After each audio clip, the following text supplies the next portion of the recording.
I hate cameras. They interfere. They're always in the way. I wish if I could just work with my eyes alone. Anything is an art if you do it at the level of an art.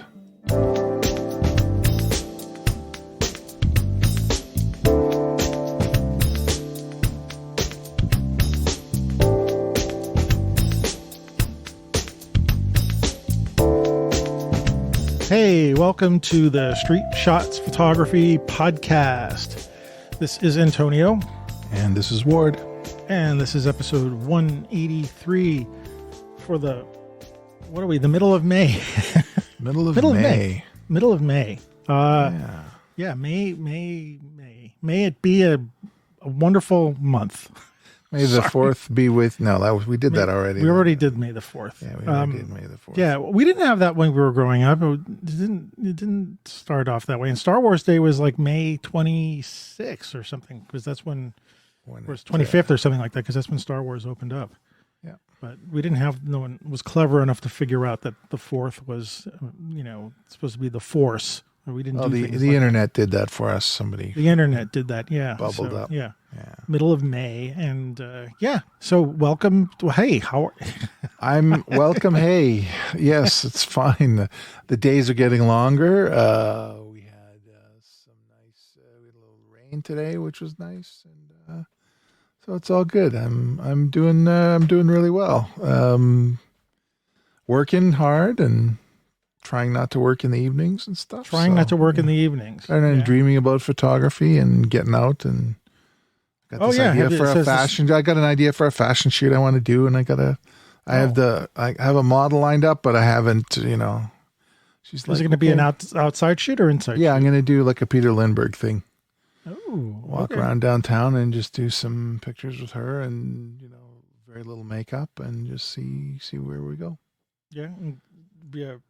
For trade, so she can use the pictures for. Oh yeah, she can do whatever she wants with them. Yeah, I just want to have some fun with it. That's cool. Nice.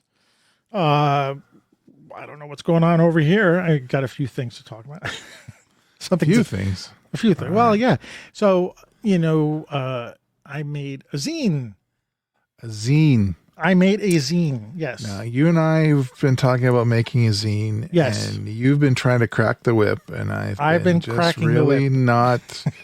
I got some pictures, we got some pictures, and I just moved them around a little bit. And you're like, you know what? I'm just going to go do something myself. So good for you, man. Well, yeah, it took me 2 days to put it together. Because I'm thinking, that's how you know it's good. Why am I waiting for you?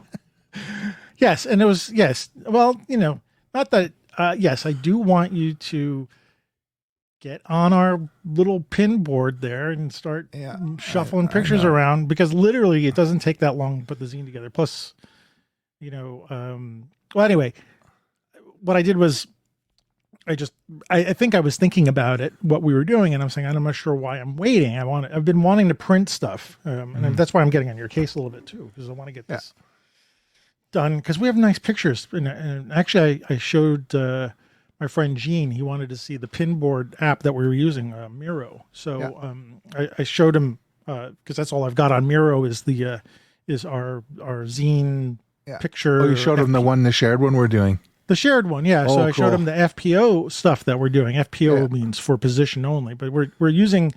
If anybody doesn't know this, is this app called Miro, Miro, and people use it for presentations and stuff like that. And Ward and I are using it to sort of do a virtual hangout where we can lay out all our pictures on a board, and rather than being in a room together, which Ward and Mark Ryerson did when they made their rodeo book, because they were able to be together physically, and you guys printed all the prints and went into a room and looked at it. We can't do that because we're separated by time and space. Time and space, actually. So I was going to use this Mac app.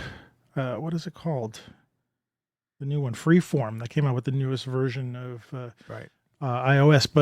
But you're not on Mac, so Freeform would work as well. But a friend of mine told me about Miro, and you can do mind maps and sticky notes and all this other stuff on there, but you can drop JPEGs in there and move them around. And it's kind of not endlessly zoom in and outable, but you can do a lot of that. And two people can work on it simultaneously. So our plan, which one of these days you and me are going to do this, is get on the horn here, bring up Miro, and we can finalize the layout of the pictures in real time while we sort of talk to each other on Zoom or whatever, and then look at this Miro board. So anyway, it's not sponsored by Miro. It's just a really cool app. And if you want to do collaborations with people with idea boards or pin boards and stuff like that, it's and the free version lets you do a lot. I recommend it. But anyway, cool. It is cool. And something popped in my mind like last week, and I was like, well, I've got pictures and I want to print, and I've got access to this stuff, and people, so what am I going to print? I wanted to do a quick zine. And so I watched a bunch of YouTube videos, which is a good way to procrastinate. It's like watching YouTube and is procrastination. Anyway, people in my neighborhood have been liking my pictures a lot that I've been posting, the minutia and stuff that I photograph in the neighborhood as I'm sort of transitioning from street photography to I don't know what else. So I've got a ton of those pictures, and I said, well, I could just put a zine together like that. And so I posted this, I'm producing a zine, into my Facebook groups, and everybody's like, yes, when it comes out, I want one. And I was like, oh, cool. That's really incentive. So I just sat down for 2 days, or set up a night, and I worked until 2 a.m. I was like, my Apple Watch is going to yell at me that I didn't get enough sleep. I'm like, screw you, Apple Watch. Yeah. It's like, I can stay up till 2 a.m. once in a while. But anyway, yeah, it took me, I don't know, let's say, 8 hours altogether to put it together. And I used Blurb, which is in a sense also for testing what we're going to do, because the Blurb was is maybe where we're going to print ours. Yeah. And I just, laid it out and looked at it a few times and shifted around, blah, blah, blah, and sent it out to print and got it actually faster than they said. And I've got it with me. Yeah. And it's titled 11218 plus, which is... Let me guess what that means. That's your zip code. That's my zip code. The plus meant... the plus means that I actually wander around possibly outside the zip code a little bit too. Okay. So I just said A Neighborhood Walk by Antonio M. Rosario, and it's issue 1. So I plan to have more issues. And I tried to keep it down to 32 pages, and I couldn't. I pushed it up to 40. That's hard. Yeah. And so I might re-edit it down so that I can get the price down. But the Blurb sent it pretty fast. I'm really, really happy with the printing. Cool. I kind of wish it was more zine-like in terms of like having the, the staple like a magazine would, but that's okay. It's I don't know. I think maybe I could be able to get a better like double truck in it, right? With that kind of binding. But I think it'll take abuse on a bookshelf better than a stapled magazine. I think so too. And I also think that like if I'm doing multiple volumes that they'll stack nicely together. So you'll see them. I can't print on the binding, unfortunately, but it does feel premier, and so my intention is to, actually I'm going to go through it and re-edit it. I think I'm going to try to cut down a couple of pages, which is going to be hard, but I think I'm going to do that because I realize I'm doing volume 1, which means there'll be a volume 2. There's always another volume. Right. The printing is really, really, really good. The problem was there was a glitch on it, and it was on the same spot on every other page. It's the same kind of shape as like these 4 little dots, and I was looking at it, I'm like, wait a minute, that's not on my pictures. And then I noticed that it was the same shape in these 4 pages. And on Saturday, I got this on Saturday, this past Saturday. We're on Monday here. I contacted Blurb and I sent them pictures of it, and within 2 minutes I got a customer service response saying they're sending me another copy. That they're sorry. I was like, on a Saturday. So with all, I'm sure it's just a printing glitch. It's not, I know Blurb is a very good quality thing. And the fact that they like got back to me on a Saturday within literally 2 minutes, I sent the email like at 2:17, and 2:19 I got a response. Right. So there was some in there, and they didn't even question it. They was like, "Yep, we're sending you a new copy." So, Good. but the printing, the color is great. The black and white, I have a few black and white pictures in here, or a couple. Yeah, and the black and white is really, really, really good. Good. So I got the premiere version. There's two versions of the zine. There's the non-premiere, the basic one, and the premiere. I saw pictures from the basic one. I don't think I would want to print from that. The detail is nice. The color, you're not gonna be able to see this because I'm showing, on a camera, and then we're in a podcast. But this shot of a porch with an orange chair and a sort of a blue house behind it. It got the subtlety pretty good. It's not exact, but it's pretty good. It's good. It's just sort of like, how would the reader know what? Yeah. Are you still getting your intention across with a little bit of a difference? Yeah. Yeah, and I think I would be. Yeah. So, I'm sorry, we're going to be joined by my cat. I know I didn't want to mention him, but he's saying a lot. Anyway, I recommend it, and so I was really happy. It costs about $12, so I want to get the cost down a little bit so that I can sell it. And I haven't figured out how much I want to sell it for, but I feel I can sell it for, a few bucks. It's I don't know, premiere. It looks good. It feels good.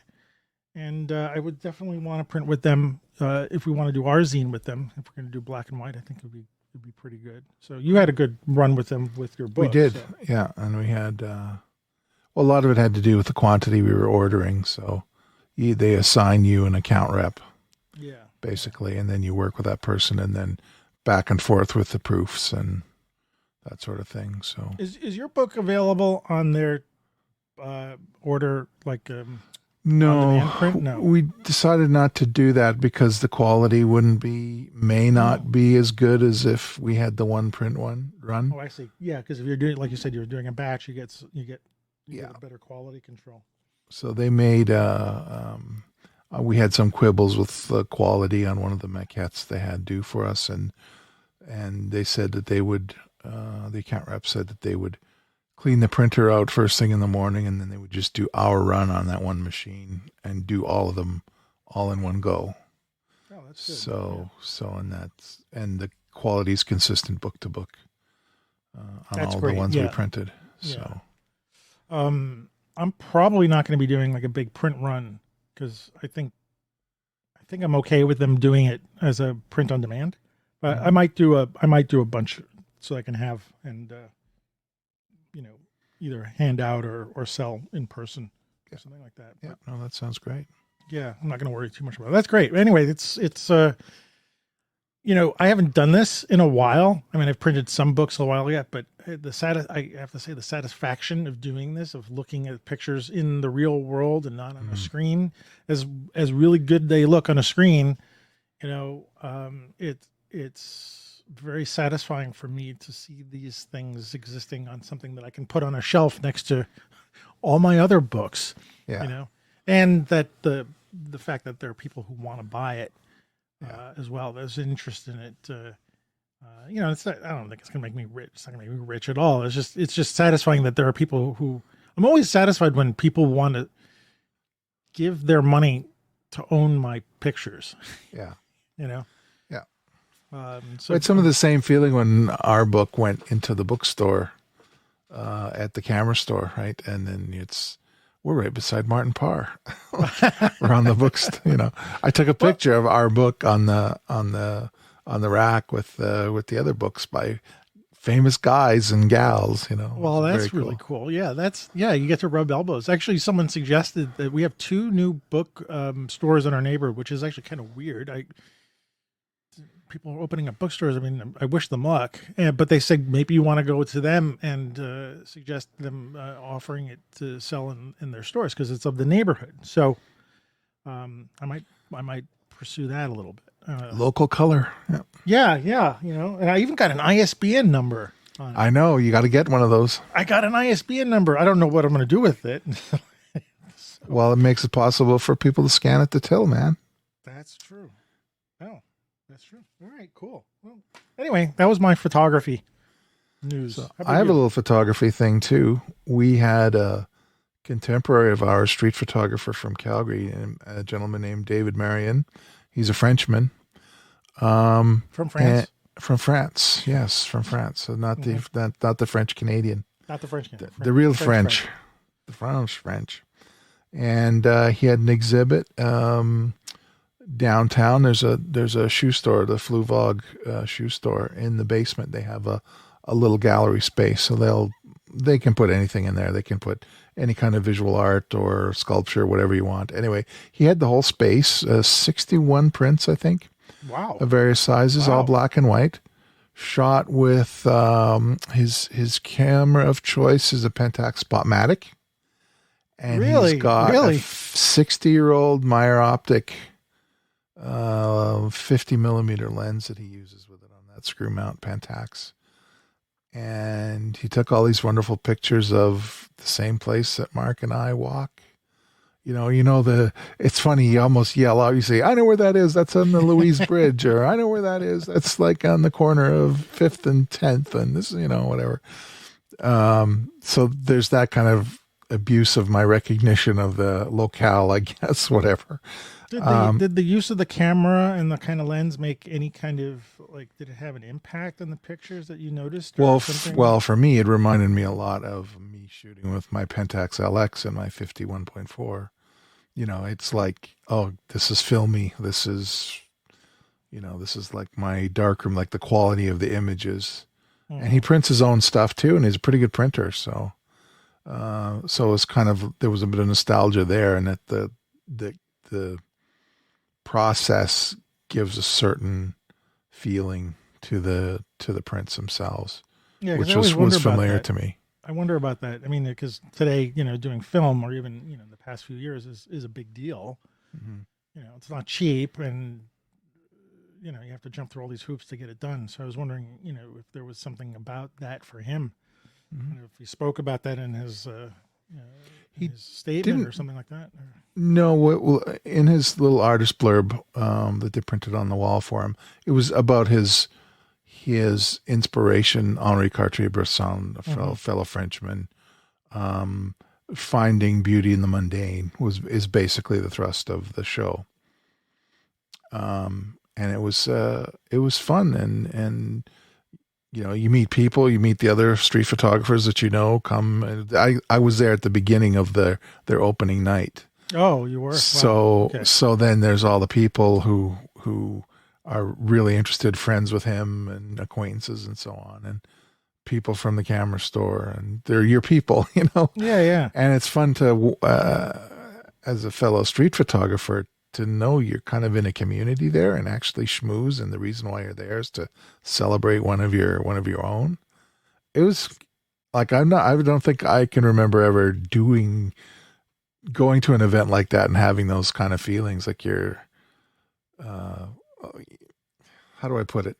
There's some people that were not really well versed in photography who were just saying, oh, I really like the way you got this picture over here. And, it's just, and then there's nerds like me are like, I see a lot of Ralph Gibson here. You're very deliberate, Yeah, but see, that's a good nerding. I like that kind of nerding, And he's like, and so he's promised. He actually flew to Paris. Let's see, when was the show? The show was Friday. He was flying back to Paris on Saturday, and so he's going to miss pretty much the rest of his show, from what I understand. Yeah. And it's up till June. You sent me a picture, a couple of pictures of the gallery, and it. What it occurred to me was nice to see that people looking at pictures on a wall. Yeah. And taking that time. I mean, I know this is happening in other galleries everywhere, but it's nice to be reminded that that's kind of particularly for Go ahead. I was like, we both froze. Well, I was going to say, particularly, we don't see that often. Gallery spaces, there's probably a lot fewer gallery spaces these days. And the time it takes for people to, manufacture prints and put them up and frame them and do all that. And to see people interested in seeing it that way is very encouraging. So, sorry. I was going to say, just to follow on with that thought, particularly in our little northern outpost here, right? Like, and that the guy who's doing the show is like an acquaintance. He's like one of you, That's a big deal. Or is prints for sale? They are, but there was no pricing or anything. You just deal with him directly. But you could, I don't know if you could buy them off the wall, but yeah, they're certainly for sale. There's a couple that really appeal to me. Yeah. So I might go down that road. Yeah, nice way to support your fellow street photographers. Absolutely. Yeah. Well, that's cool. It's nice to and you said it's in a shoe store. Shoe store. Yeah, there's a guy who does these kind of crazy designer shoes. Is Canadian designer John Fluvog, and he's a patron of the arts. And so there you go. Okay. In his basement of this particular store, he has this gallery space. Yeah, somehow I was thinking of like a Payless shoe store. No. Sorry. None of those shoes. They're crazy. They're crazy shoes. Patron of the arts in a shoe store. That's pretty cool. And to offer that space as a gallery space, to have that ability to do that is great. It's great to have that. So cool, wonderful. It's wonderful to be walking around and looking at prints.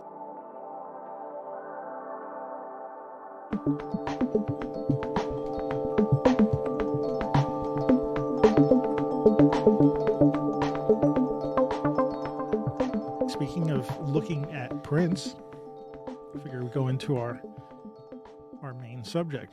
First of all, this show will be broadcast, or it will be up broadcast. It's like not a radio. It will be podcasted. No, I'm going to publish it. It will be dropped. I think it'll be dropped. There you go. Dropped on May 15th. And this was your idea to. This was my idea. It was your idea to, because May 15th is the birthday of, I'll let you say, Richard Avedon. Richard Avedon. Great fashion photographer. Right. And we were like, the timing is perfect because this is when I'll drop the show. And so we're doing a little tribute to Richard Avedon. Perfect timing. Yeah. But speaking about, to lead into this, speaking about prints and stuff like that, well, I'll start off by saying I've always enjoyed his work, but he hasn't been on my radar for a little while until you mentioned that you were listening to the Audible version of his, the biography written by, Philip Gefter, What Becomes a Legend Most, the biography of Richard Avedon. Yep. And I was looking for an audiobook to listen to, and so I picked it up and listened to it, and it was a great listen, and I'm sure the read is great too, but actually the woman who was narrating it did a very good job.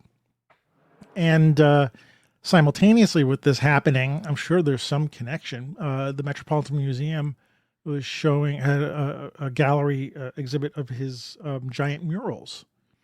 Very cool. Which I heard about at the beginning of the audiobook. They talk about these murals and how they were made.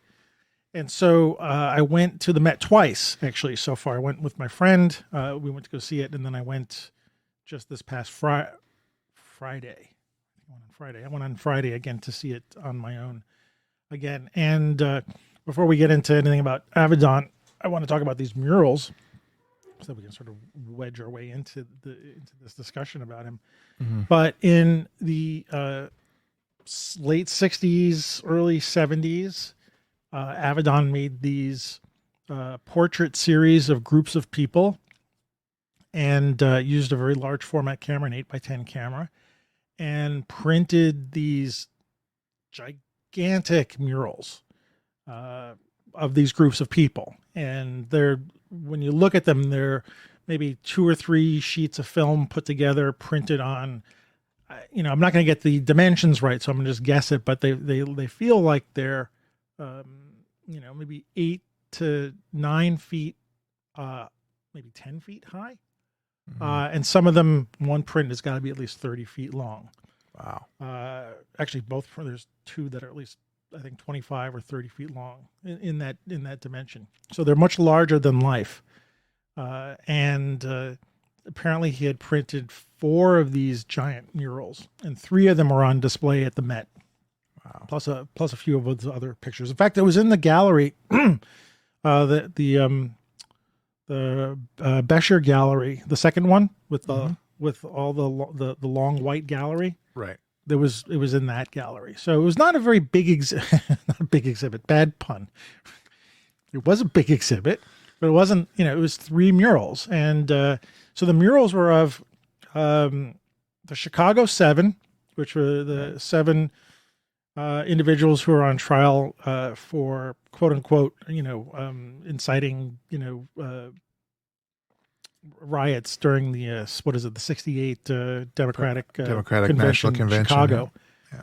The architects of the Vietnam War is how it's been sort of labeled, and then Andy Warhol and members of the Factory, his entourage. And I'll put the pictures up from the galleries in the show notes so you can see what it looks like. And I think I shot some people on scale so you can see how big they were. But in the biography, he's talking about how these things were made because they're giant and you're not going to just use a regular, it's not an enlarger they're using. And apparently it took them a very, very long time to make all these murals. I don't know how long, I can't remember exactly, but it was like either months or a year or something like that.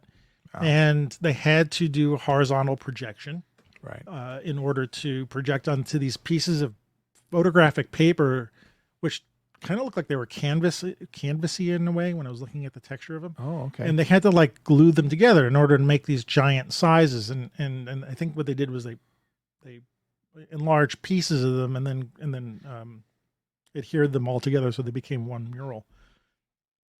And it was funny because in the book they're describing how if in dark rooms you burn and dodge on an enlarger by using let's say you were dodging something in an enlarger, you want to make some part of the print lighter, you would use a wire with a little flat circle on the end of it, and you would move your hand around to block light. Well, in this case, because the prints were so big, in order for them to dodge, the assistants would have to get, actually, Avedon did not print these themselves. He had someone else print them, but the darkroom assistants, it's like probably a warehouse they were doing this in, had to stand with his or her body in front of the projection waving paddles. And I keep picturing like the guys on the World War II aircraft carriers with the paddles. Semaphore, to like wave these paddles around to dodge and burn, and using their bodies too to block light out because these things were so large. But anyway, these 3 giant murals plus some outtakes were quite amazing to see in person. I was really nervous because these are the prints. It's funny to think about that because the museum behind, in the other galleries, that's the only print. There's the Picasso, there's the, Rothko is there, and that's the only one, or the Jackson Pollock, which I actually discovered a gallery, which I haven't seen before. And like, I'm very conscious of those paintings being the only ones, but to go into the Avedon gallery and like the first thing, the thing I thought about before I got there was like, these are the prints. And there's not going to be any more prints like this. They're never going to be. So like, this isn't as original as, any of the other paintings in there. And for some reason that was really an interesting way to experience the pictures. Right. Because I feel like I'm so used to imagery being, multiple, the possibility of multiples and, additions and stuff like that. But these murals, that was it. And they were beautiful. They're black and white, and they were printed from 8x10s. So you could see the way Avedon works is he leaves in the borders of the film holders that you see. So you actually see the whole piece of film. Sometimes you actually see the little holes from the grips that hold the negatives while they're drying. Oh, and so those pop in there, or you can even read on the side a little bit of Kodak safety film slightly. Yeah. And what's really cool about these murals also is the people in their positions and how they overlap between frame to frame. Like there'll be someone on the They're edge sort of like a triptych, but offset a little bit, right? Offset a little bit, yeah. So like one person will be in 2 frames, a little bit of them, like an arm will be in the frame on the left, but the whole, most of the body would be on the right, stuff like that. And I don't know what to say about it. I mean, I'm just beginning to, after listening to his biography and sort of get reacquainted with his work and how spectacular it is and how monumental. I mean, that's in this case, literally monumental work, and the importance of it. I'm still sort of, I don't know. I had to go back a second time to look. I wanted to get jazzed up for the show, but I'm still trying to parse his whole place in photography. And this certainly wasn't the pinnacle of his work. This was just one of the things that he did. It's historic. That's where I would do. Yeah, it's a good intersection of art and history. Yes, he was walking through. Yeah. And so I was again sort of like getting goosebumps when I walk into something like that and see these things. And again, knowing that, my personal life sort of crosses over with his existence too. It wasn't like someone from some distant past. He was being interviewed on Charlie Rose in the 90s, and that's when I was working, in the stock photo industry, and we were probably not passing by each other, but you know what I mean? Like, we're both in New York at the same time. So this is in my history, in my background, and that's very exciting too. But I'm like, I feel like I'm just a novice getting to know his work more. And it's a great introduction. If you're in New York, I don't know when it's up till how long the show is up. But if you're in New York and you can go to the Met to see this stuff, this stuff does not come out that often. In fact, I don't know when the last time these murals were seen all at once. And so if you get a chance to go see them, or if it travels, if it goes to someplace else, I would suggest go see it. Even if you don't know Avedon's work, to see images like this presented this way is a worthwhile experience. So I'm still kind of working on how I feel about it. I do know that there's something very compelling about looking at these groups of people in this format, knowing their place in history, like you said, the historical thing. They're not just ordinary folks, right. Unlike some of the other work that he's done later in the American West, which we can talk about a little later. This is important, important people in important times, Right. And, it also made me think, like, would anybody ever do this again? Like, could this ever be done again? Would there be someone like an Avedon, or is he just a product of his time and where photography was while he was, transitioning from a fashion photographer to a celebrity photographer to a fashion photographer? I was just going through all that in the period of time that the photography was going through its trying to be taken seriously as an art form. Today we sort of we take that for granted. Yeah, we take that for granted, but he's doing this in a time when it wasn't, and he's sort of fighting for it. And so I look at this work and I think about, will we ever see something like this again? Will there ever be a time where this kind of a work like this, not literally like this, but a monumental work will have some significance? And I can't predict the future, of course, but there's some part of me that says, no, this is a very special time. Yeah. So, well, I mean, we have his work, so if we can start, we do have his work, yeah. And just to step off, I mean, we both listened to the biography. His background led him to what he ended up doing, right? His relationship with the women in his life, his sister, his models earlier on. In the 40s and up through, he came up with his own ideas of what beauty is and what you should put around your subject and different scenarios and locales where you would do your shooting. All of that stuff that he honed, really led him to that stuff that he created in the 60s, and he was there. It was the right place at the right time with the right people. Yeah.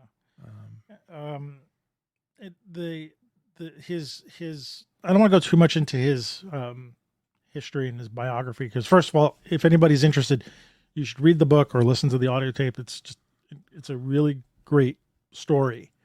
But I do want to sort of touch into the different segments of his career a little bit. I mean, he's sort of shifted a lot, but always sort of maintained some level of artistic capabilities within even the commercial work that he was done. Because he did a lot of commercial work. Most of his, I would say the majority of his work was probably commercial oriented. But he always still seemed to maintain this ability to, like, can you imagine like going to a job and someone says, okay, well, you got to photograph, these people, in a cafe or something like that. And you go and you shoot it and they like, great. And they put it in the magazine, fine. But like to be a kind of photographer where you do that and it comes out not only as fulfilling the assignment, but as a beautiful photograph. Right. It's like worthy of, a gallery or something like that. That's what he seemed to be able to bring to all the different, if we break it down, maybe he had 3 different careers in his lifetime, the fashion, the celebrity photography. And I hate saying it like that, but I don't know what else until we come up with something better. And then maybe then the fine art, the Into the West stuff that he did. Yeah.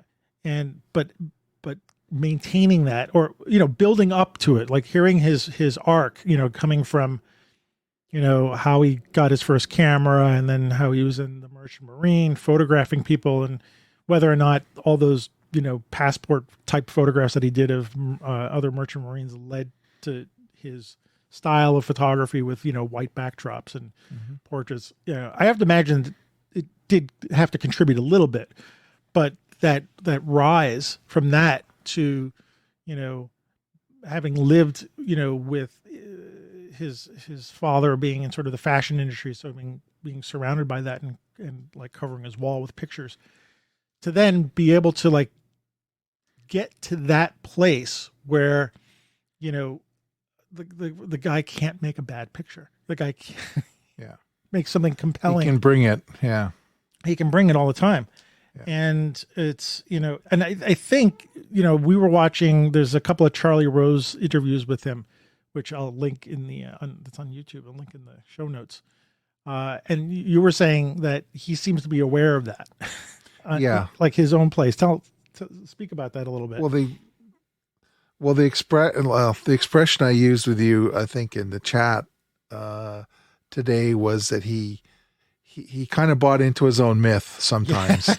Yes. Like when I was 9 years old, I always knew, when he starts talking like that, I got my books when I was 11 and stuff, but he was like, there was this grand, I am talking now kind of, imperiousness is too strong a word, but it's sort of like, you're listening to me now. And I kind of, in a lot of ways, he certainly earned it, like we should listen to him because look at the work that he's created. But he was really good at aside from the, that kind of grandness that he has, or he had, his ability to compartmentalize the conversation, to say, I might have feelings about a certain subject or about women, but in the moment when I was shooting, it was really just about this. I was making the customer happy. It was, he was able to like, no, you can talk about all of this emotional and historic breakdown and stuff, but really he was, in a lot of ways, he was just a working photographer like everybody else who could bring this huge, creativity to the product he was creating. So I thought that was kind of interesting and a little funny. And people don't talk like him anymore. In what way? What do you mean? Well, they're just the kind of the artist emeritus kind of personality. I don't hear that sort of tone from people who are artists.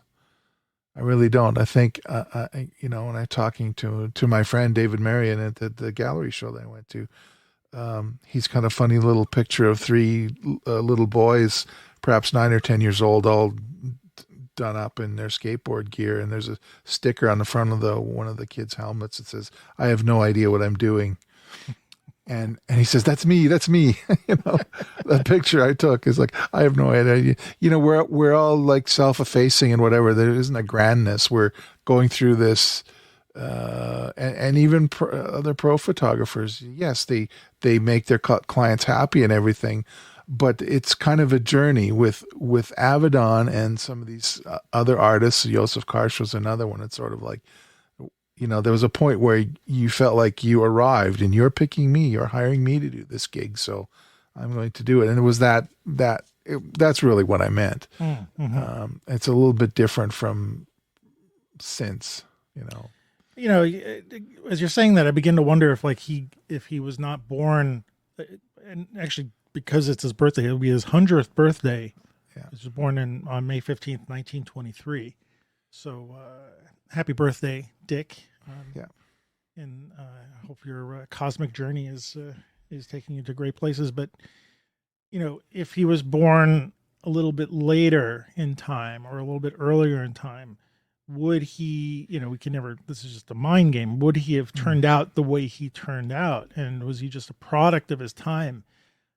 When you hear his arc and again, where he was born, who his parents were, and how his father treated him, and where he grew up, in New York City, surrounded by all this stuff. Like, it's just like the timing. I wonder if the times helped make him, and then there was sort of a feedback loop because he was helping to make the times as well.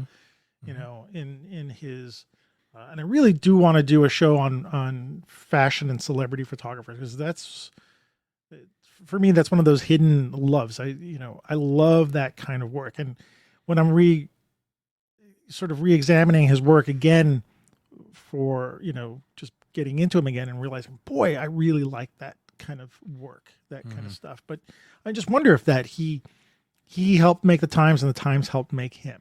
And so he was very much like, so we can forgive him, maybe, if that's the case, for being very aware of who he is and speaking of himself almost in a way like a third person. Like he's talking about somebody else's importance. Yeah. And I've mentioned this in classes and to friends before, but the photography that we do is bigger than us, right? It's maybe we're not always aware of it, and maybe not every picture that we do is, but I always like to think that our photography is going to survive us and outlast into the future and tell people about how we're living today. Avedon seems to be someone who's very aware of that and also creating that dynamic, with his photography and in the world and the circles that he surrounded himself with, and so there's this sort of feedback loop, and so I can forgive him for speaking like that. I know, maybe we don't hear it today. I was not, Yeah, no, I don't think you were either. Negative. It was just, it was amusing. But I could see people maybe today, younger people saying, "Who's that guy? He's so full of himself." And sometimes you can say, "Well, yeah." And, if anybody deserves to be full of himself, maybe Richard Avedon is one of those people, because not only, he might be taking from us when he is doing that, but look at what he's given us. Yeah. Like the body of work, I'm walking around these giant murals and it's a gift from him and his ability to me directly, to be on this end of something like that is it's just an incredible place to be. So anyway, it is funny to listen to him talk, and it's really funny to hear his biography and his personality, as much as a biography can bring out someone's personality. Yeah. Well, it's good to hear his voice, his actual voice. It is actually good to hear his voice. Yeah. And his life story is so intertwined with his photography. Those two things are not separate. One of the great things he said in the interview, which I thought was just, what sounds so cliche in a way, he says, basically to show up to do the work, do the work every day. Like, he was someone who got up and he said he loved to do photography every single day. He was up before everybody else. And that's what he did. And in order for him to get better, he had to do photography every day. And it's so apparent when you look at his work.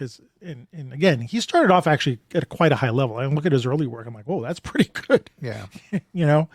But to hear that from someone like him, who's like, just, I'm going to do this every day, is an inspiring kind of thing. It's like, well, I'm not going to become an Avedon, but I certainly can work at my art every day and get better at it.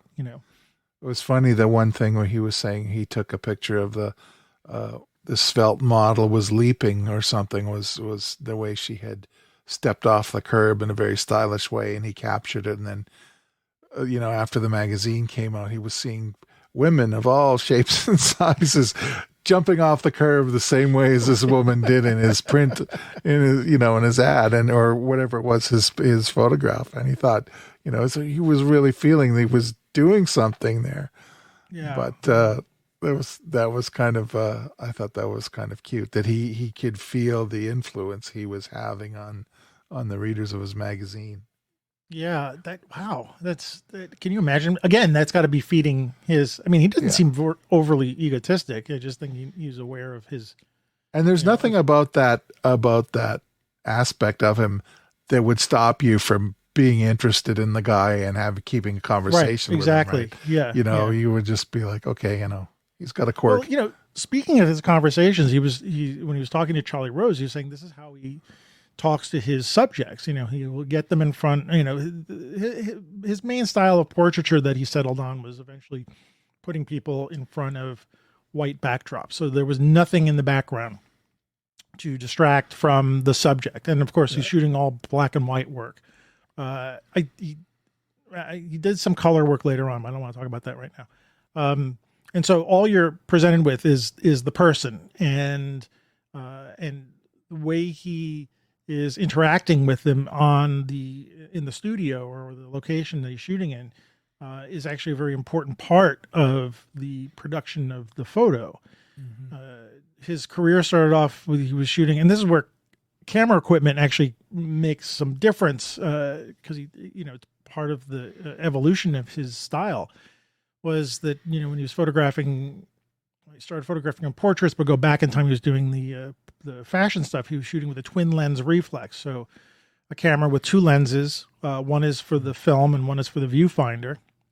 And in order for you, this is for people who don't know this already, so I'm sure most of you do, but when you're shooting with it, you have to look down into the viewfinder. And so you're not facing your subject while you're photographing. You're looking down into a viewfinder. You can see them in the viewfinder. The viewfinder doesn't black out when you take a picture, so you can see exactly what you're taking a picture of.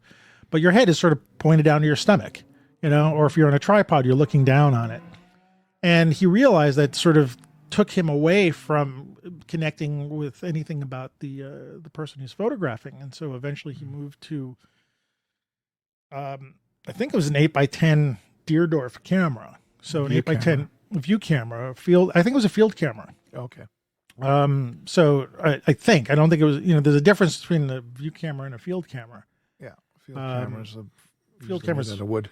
Yeah, wood, and they can sort of fold up. A view camera would be on a rail with a bellows. So I don't know, but I know that a Deerdorf is a field camera.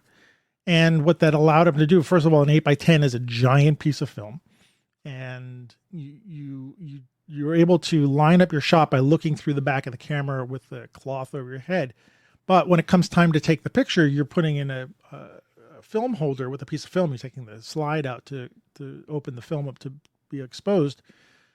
But you're not looking through the camera at the time. And so he made this point of standing next to the camera, engaging with his subject, and then finding the moment that he can then capture them with the camera.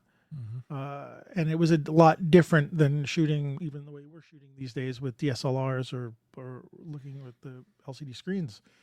There's not a lot of similarities in the kind of photography we do today, unless you're doing like what Shane is doing, also with the wet plate collodion, because you're using also a view camera style device, and you can't look through it while you're taking a picture. So you do have to stand next to it and sort of guide your stuff. So that became a very important way for him to connect with his subjects and find the perfect time. So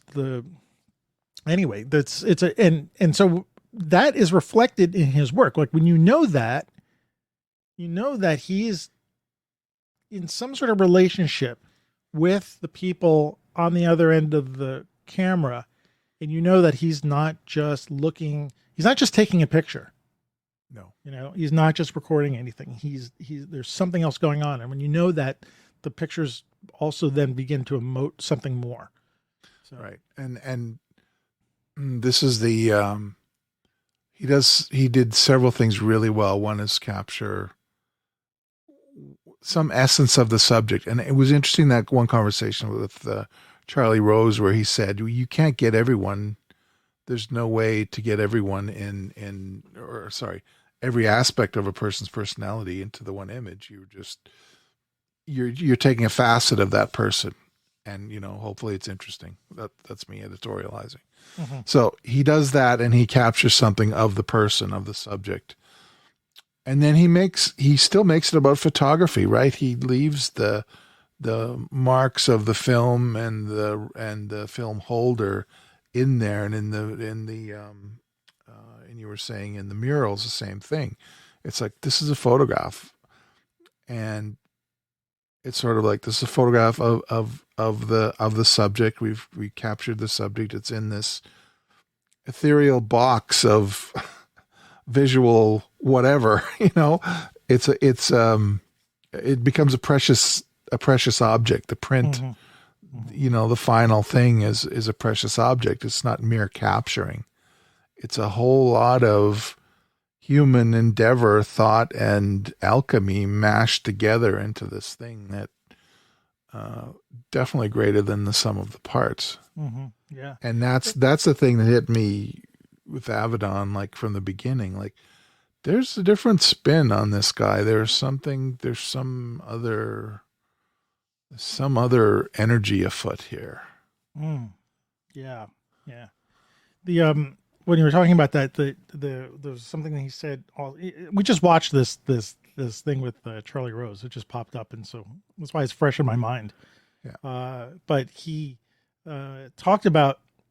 Well, actually, when you look at these murals that he shot, and knowing some of the background of it, like how much time did he have in the making of it? Like the architects of the Vietnam War, he didn't have a lot of time. He had to bring his whole studio set up to Saigon, and I don't know where he set it up, or whether it was in the embassy or something like that. And these are very important people, the 4-star general and a bunch of other, mm-hmm. I don't know how you would categorize these people, but again, they call them the architects of the Vietnam War.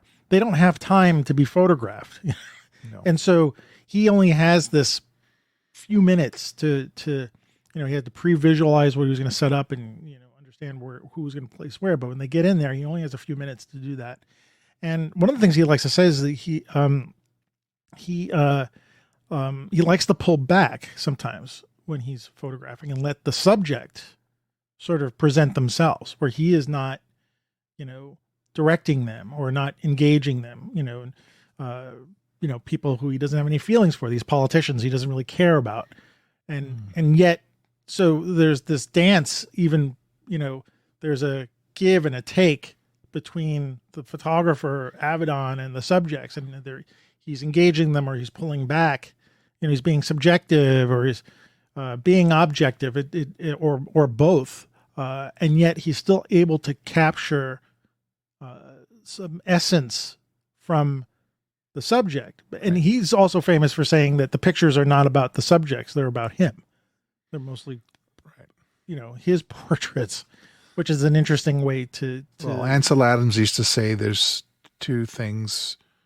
Was it Adams who said it? Yeah, something about the most important things that there were two things. There's the subject and the photographer, and they're always in the picture. In every picture, yeah. And so that's that's one of his powers. Powers. I make him sound like he's some magician. He's not, but the power of his photography comes out in this sense of being able to get some essence of somebody. And they're not very flattering pictures. People, flattering, portraits of people. You expect them to look nice and they're retouched, and everybody. The lighting is nice, and his lighting is not. It's kind of flat and straight on. You see all the different pores in people. The clothing is just how things were actually in the shot of the one of the people in the architects of the Vietnam War. There's a guy without his jacket on, and you can see the sweat stains underneath underneath his shirt. I was looking at like, those are sweat stains, and like realizing, oh, right, he was shooting in Saigon, so it was probably boiling there. But it was like there was no, it's not a very good looking shot of this guy, with this rumpled shirt and these sweat stains. So, but anyway, what was I going to say about? There was a couple of other things. Oh, jumping around here a little bit. There's that he's got a photograph, early on photograph of the Duke and Duchess of Windsor, and in the story about it, I thought it was kind of funny. I wanted to talk about it because he was photographing them, and there was no emotion on these people.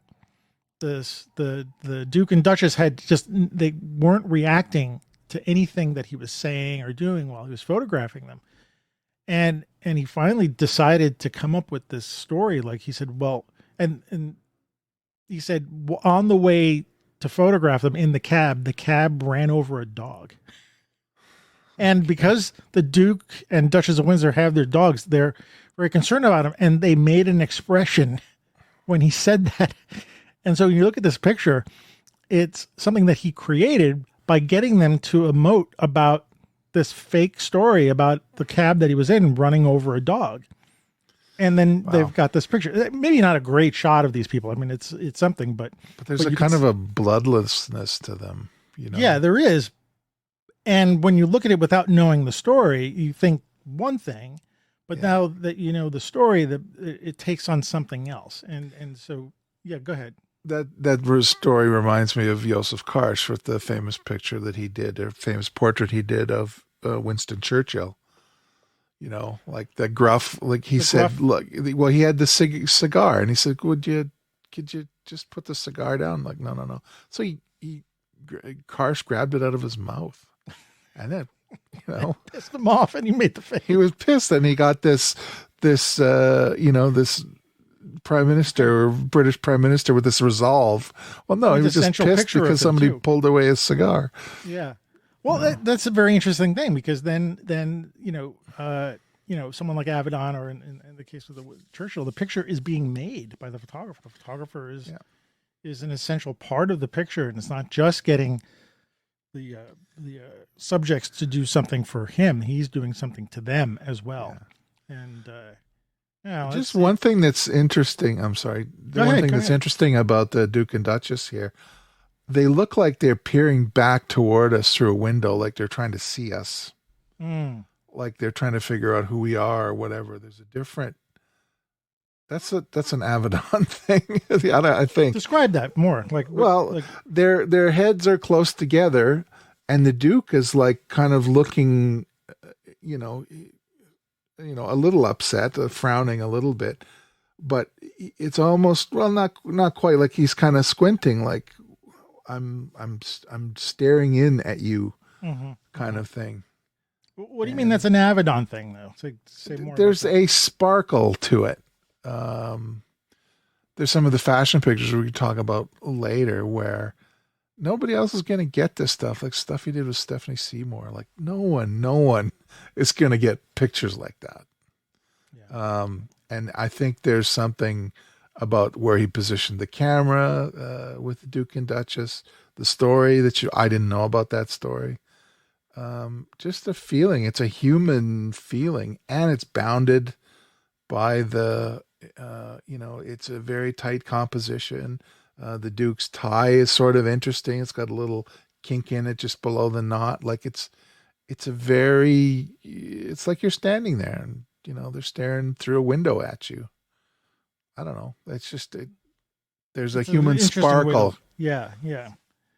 And does it change you knowing the story?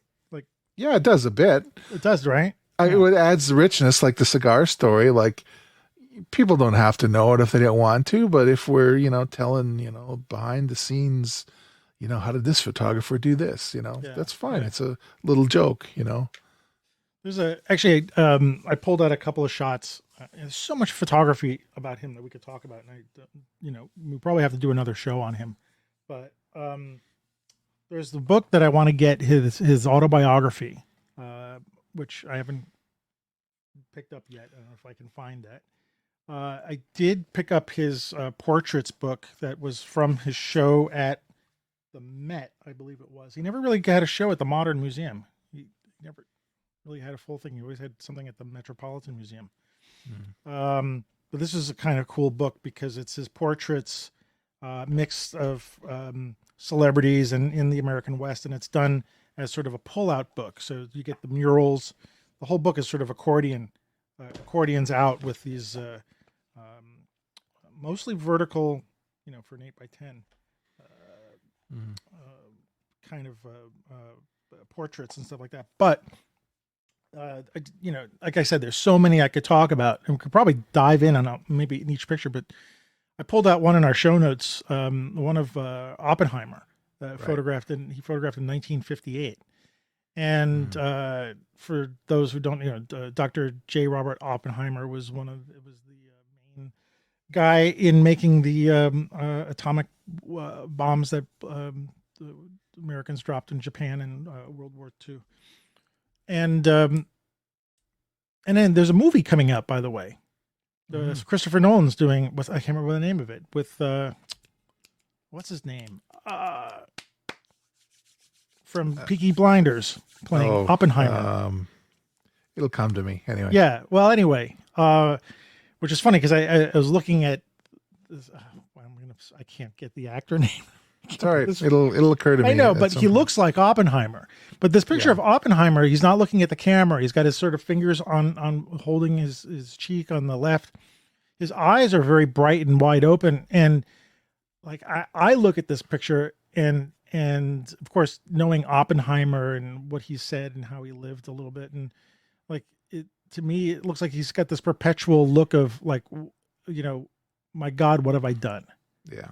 And it's captured so well in this picture. And I think he shot this. This is one of those images that doesn't have the black borders around it. Cillian Murphy. Huh? Cillian Murphy. Yeah. So, that's coming out in June, by the way, which I want to see. It looks like it's a good movie. But, I could see Cillian Murphy having that same look, like that, my God, what have I done? But this Oppenheimer picture, there's so much to it.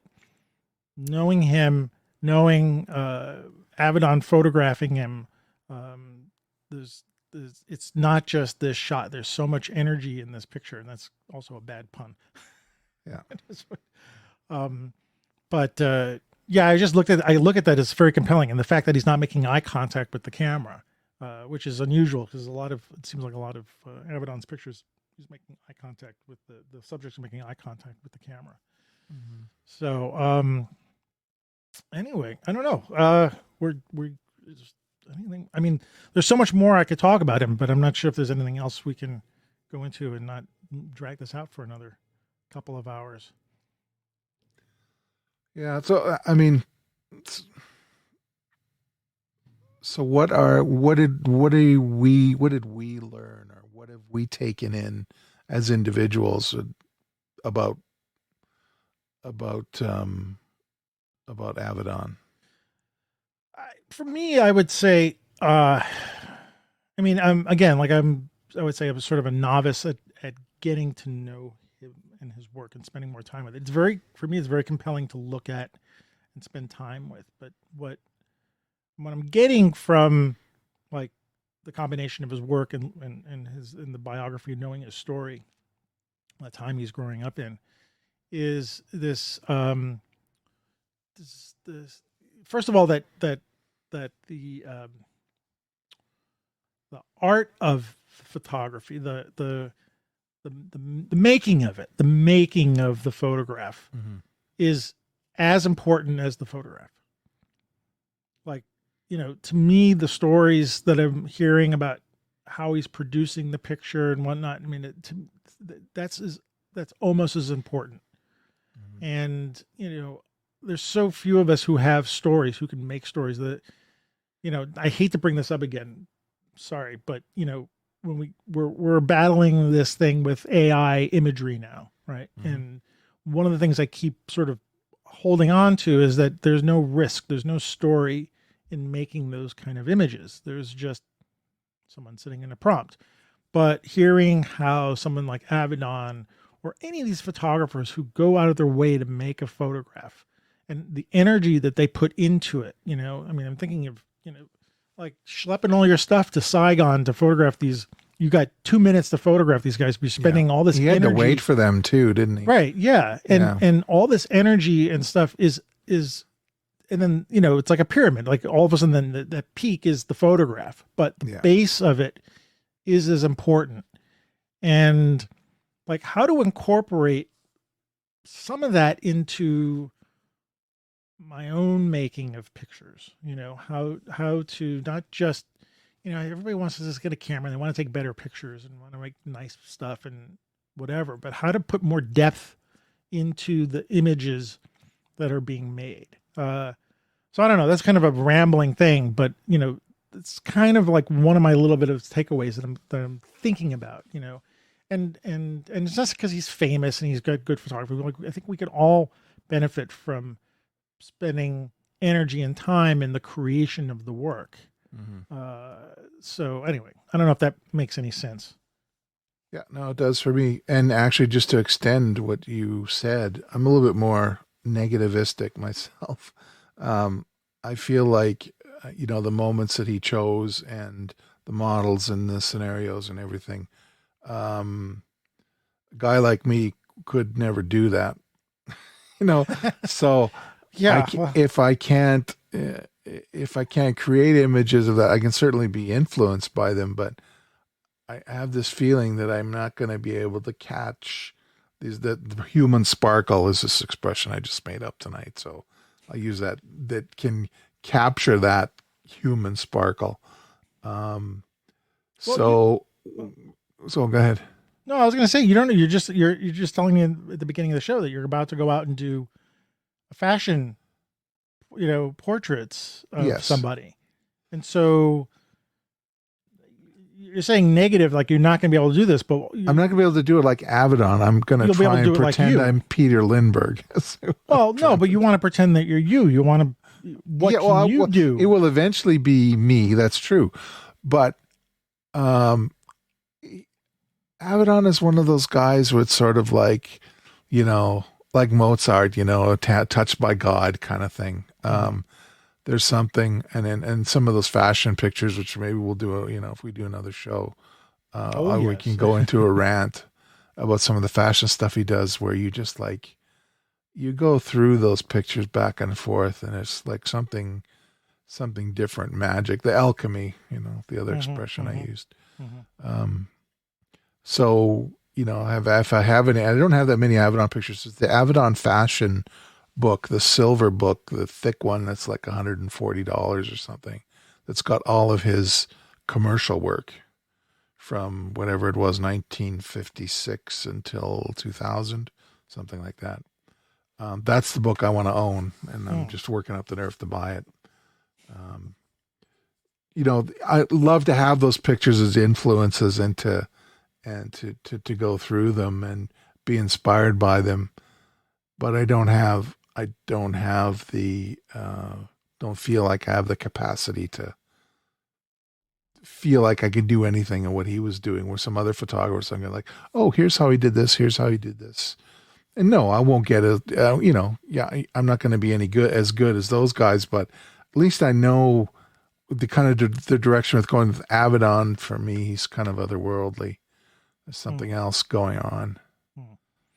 As you're saying that, I'm been toying with this idea. I probably mentioned, I can't remember if I mentioned this before, but like, I said, I'm transitioning. I don't know what transitioning means in terms of photography, but what's itching me a little bit is to go back and do portraits. And I've only done portraits, quote unquote, when I was doing like stock photo shoots in studios with models. Yeah. But I showed you the stuff I did, right? The last batch of stuff I did. And I showed it to a few other people. Actually, a friend of mine who I work with at Brick, who's a director and a cinematographer, and actually I'll probably be seeing him next week.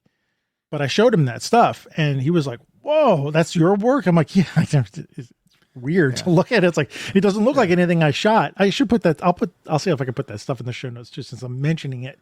And if you know my work, you look at it, and it's like it doesn't look like my work. Now I was doing it for stock, and I was working with my friend, and she helped me do the sort of the post color and stuff like that. But I really liked it. There's something about it that, because it's not me, but I've had this itch to do this, especially since I bought the medium format camera, the GFX. And there's been something about like, well, shoot, why can't I just rent a studio and do some portraits? So anyway, when I showed him to my friend, and he was like, wow, he's like, anytime you want to photograph me, I'd be happy to model for you. And it'd be great. He says, because he's also an actor. I said, well, I can give him pictures. And he's a really good looking guy. Mm-hmm. And a friend of mine, another friend who's at the shoot with me, he says, well, I've got a studio, that I'm not using a few blocks away. And so like, sounds like the planets are lining up. I know. And buddy. I'm putting this out in the world. I'm saying this out loud because, I can sort of be held to this, but it doesn't take much for me to set up a camera and a tripod and get some lights and then work with somebody in a collaborative spirit to do something like this. And I think I'm ultimately very satisfied when I photograph people. I mean, when I do street photography, it's it's candid. Mm-hmm. But when I've done this with people before, it's been a while, but I remember having a really good time, just the collaborative energy of people. Mm-hmm. And so I might try to set something up with this guy. We're going to see each other next week on a shoot we're doing together at Brick. So maybe I'll find out when he's available, and I'll see if I don't know if I'll use mono lights or hot lights. I'm not sure what I'll do, but like, wouldn't take much to just bring a bunch of stuff to a guy's studio, get a simple backdrop, and then just start doing some stuff and see what happens. What's the worst that can happen? Not much. I'll probably take a few good shots. Great. Yeah. But anyway, so having, Avedon and as being part of the sort of I always say like the photo DNA, the DNA that's in my system and as an influence. I don't think I don't even want to think that I could become someone like him, but I'm grateful that someone like him lived and I can share the experience. Just like he talks about, was it Munkachi doing for him, and the idea, I think Charlie Rose was talking to him about, like, someone's going to be influenced by your stuff in some point in the future. And, how did you feel about that? But, that, I don't know, there's something there that I have to keep talking about his work, and I'm not going to talk anymore because we're at time, but I do want to put a bookmark into talking about fashion, and we have to bring him back in here. And I would also like to bring in, his relationship with Irving Penn, because they were both sort of doing the same thing at the same time, sometimes at the same magazine, right? Yeah. And whether or not they were actually competitors, they were actually friends, who knows? But to put those two guys' work into context as well, be kind of nice to say. But anyway, that's I'm done. So we're done. I do want to say it's his birthday. I'm going to release this, drop it on his birthday. Happy birthday, Mr. Avedon. Thank you for all the great work. So anyway, cool. Where can the world find you? You can find me on Facebook at Ward Rosin Photography. You can find me on what's it called? Vero. Vero, my goodness. Vero, and Twitter as W Rosin Photo. And I have a small business called Ornis Photography, or NIS.photo, where I sell lens adapters and 7 artisans lenses. And finally, my fine print business, the book, the rodeo book that Mark Ryerson and I did of the 2016 Handhills Lake Rodeo, is at rosin.ca, rosin.ca. That's me. What about you, Antonio? Ornis Photos are unofficial sponsor. I'll never remember. I got to put a little yellow sticky up here. You've got all these cards you left here. You got all these business cards. I should just hold it up. Don't forget. Hold it up right now. Ornis Photo. Yeah. So Vero AM Rosario, Twitter AM Rosario, which is ways. Flickr, I think I'm AM Rosario. Facebook, rosario.photography. And where else?